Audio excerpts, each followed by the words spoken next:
Hello everyone. The topic of this video is scientific notation, and the purpose is to express large and small numbers in scientific notation.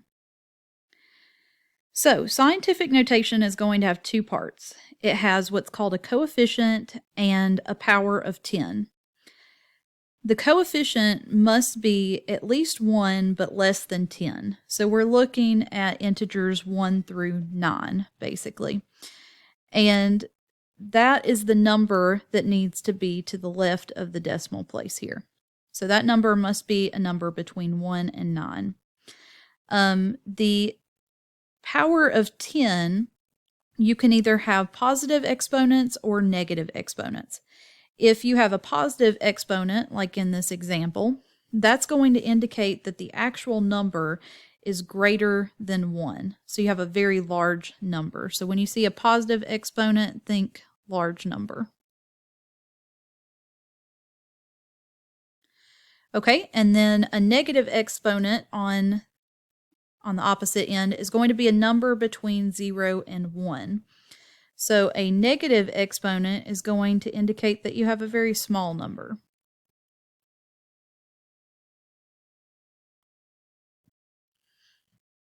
So looking at some examples of those powers, if we have a power of 10 that is 10 to the 0th power, that's simply going to mean 1. And then if we have 10 to the first, that's going to mean 10. And then 10 to the second is 100. So if you notice, the power is going to indicate how many zeros that you have to the right of that 1. So in the first example, we don't have any zeros. In the second one, 10 to the first, you have 1 0. 10 to the second, 2 zeros, and so on.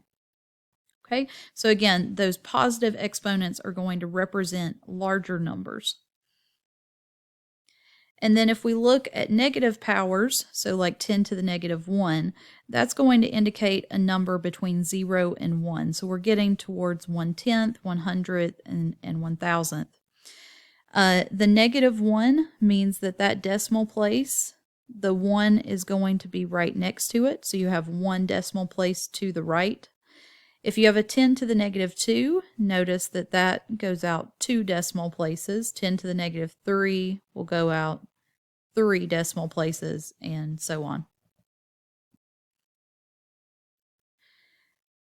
So let's look at some examples where we take a standard number and we want to convert it into scientific notation. So what we're going to do is let's look at the large numbers first. So those numbers that have positive exponents, which would be 10 to the second, 10 to the 7th. Let's look at those two. All right, if we have 274 and we want to convert that into scientific notation, we're going to put a decimal at the end of 274, and then we're going to keep moving that decimal place to the left until we get 1 digit, and that digit needs to be between 1 and 9, and make that digit to the left of the decimal. So if I move that decimal place over 1 time, I still have the 2 and the 7 to the left, so I need to do it a second time. Okay, and if I move the decimal place 2 times to the left, that gives me the power in the 10, which is 10 to the second. And then the number that I am left with, if I move the decimal place 2 times to the left, is 2.74 times 10 to the second power. Again, that power represents how many times that you move the decimal place to the left. So now let's drop down to this third example. Again, a very large number. We add the decimal at the very end, and we want to get 1 digit to the left of that decimal. So we're going to have to move it quite a bit. 1, 2, 3, 4, 5, 6, 7 places to get that 6 being the only digit to the left. And so if I move it 7 places, then I'm left with the power, which is 10 to the 7th. And I get 6.0221415 times 10 raised to the power, which is the number of times that I move that decimal place, and that's 7. All right, now let's practice some smaller numbers. So the second example here, if we're dealing with numbers that are less than 1, then we're going to have to move the decimal place to the right. And when we move the decimal place to the right, again, we only want one non-zero digit to the left. So when I move that decimal place once, that's a 0 to the left of it. So we have to move it again. That's still a 0. Move it a third time, and now we have a non-zero digit to the left of that decimal. So if I had to move the decimal place 3 times to the right, then I get a negative exponent, which is 10 to the negative third. Okay, so I'm left with 3.5 times 10 to the negative third. Okay, let's try one more example. Another small number. This time I only have to move the decimal place 1 time to get a non-zero digit to the left, and since I only move it 1 time to the right, then I get a negative 1 power, and you're left with 1.25 times 10 to the negative first. Okay, so let's try some more practice. This time we're going to express each number in scientific notation. The first number is very large, so since it's large, I know that I'm going to get a positive exponent. Okay, I add the decimal place on the end, and every time I move it, I keep moving it until I have only one digit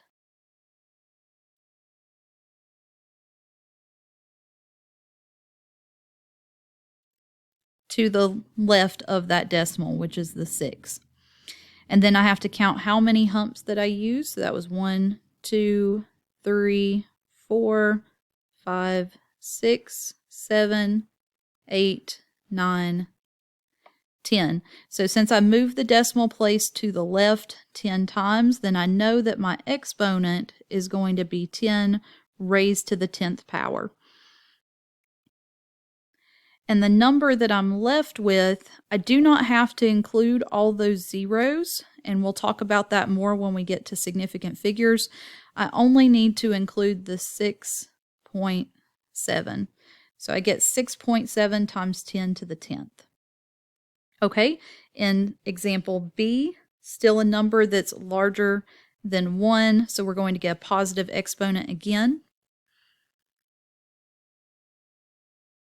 Move the decimal place over 1, 2, 3 times until I get the 1 being the only digit to the left. So that's 1.689 times 10, and the power I raise it to is the number of humps that I use to get my decimal place over 1, 2, 3 times. So it's 10 to the third.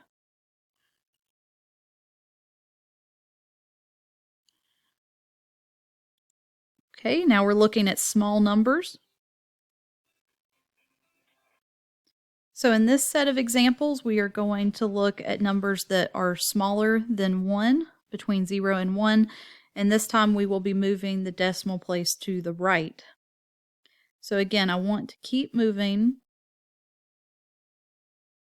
that decimal place until I get one non-zero digit to the left. And so wherever my pen stops, that's where I'm going to put the decimal, 6.567 times 10, and the power is based on the number of humps, 1, 2, 3, 4, 5, 6. So 10 to the 6th, but we want to make it negative 6 because it is a number smaller than 1. Okay, in the next example, again, take the decimal, move it over until I get one non-zero digit to the left, 4.004 times 10 raised to the 1, 2, 3, 4, so times 10 to the negative 4th. Now, if you notice in part B, I have a negative sign in front of that number. So when I have a negative sign in front of the number, I have to include it in the coefficient itself. So that should read negative 4.004 times 10 to the negative 4th. The negative numbers in the exponent have nothing to do with the negative of a number. Okay, so that negative has to be included in the coefficient itself. Okay, now let's practice the reverse. So this time we're given the scientific notation and we are asked to express it as standard notation. So anytime that you hear standard notation, think a normal number the way that you're used to seeing it. Okay, we're going to take instead, take the decimal and move it to the left or right based on whether it's positive or negative. So when we have a positive exponent, remember that that means we need a large number. And so if we have a positive exponent and we want a large number, then we're going to have to move that decimal place to the right in order to make it larger. And we want to move it the same number of decimal places as the power that exists in the power of 10. Okay, so we're going to rewrite this for a second just to give some space. 5.27 times 10 to the 4th. If I move that over 1, 2, 3, 4 places, then every hump where there's not a number, you want to place a 0. And then we're going to erase the power, okay, because we've moved the decimal place over to account for it. So we're left with 52700, or 52,700. And you can always work backwards to make sure that the number that you got matches the scientific notation. So if we were to take that decimal and move it back to the left, 1, 2, 3, 4, you get back to your original number. Okay, so the answer for part A is 52,700. Okay, part B, now we're looking at a negative exponent. So remember, a negative exponent, we need that number to get smaller. And if we want the number to get smaller, then we're going to move that decimal place to the left. And everywhere that I do not see a number, I place a 0. And where the humps ended is where I'm going to attach that decimal point. So I'll have a decimal 0, 6, 2, 2. And it's always good when we're dealing with numbers smaller than 1 to add a 0 before that decimal place as well. Okay, and let's go ahead and do this last example as well. It's a negative number. We're going to have to move that hump over, and we're going to have to move it 9 times. So just to give myself some space, I'm going to rewrite this.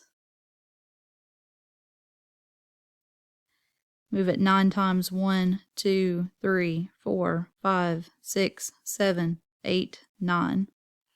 Add those zeros.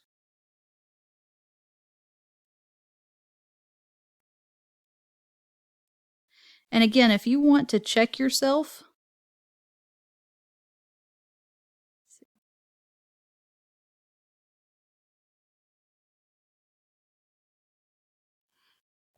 notice how, remember, if I said that it was 10 to the negative 9th, that meant that it was going to go out 9 decimal places. 1, 2, 3, 4, 5, 6, 7, 8, 9 to that first 9. So 9 decimal places. All right, in the next video, we're going to deal with scientific notation in your calculator and how to perform these operations using different calculators.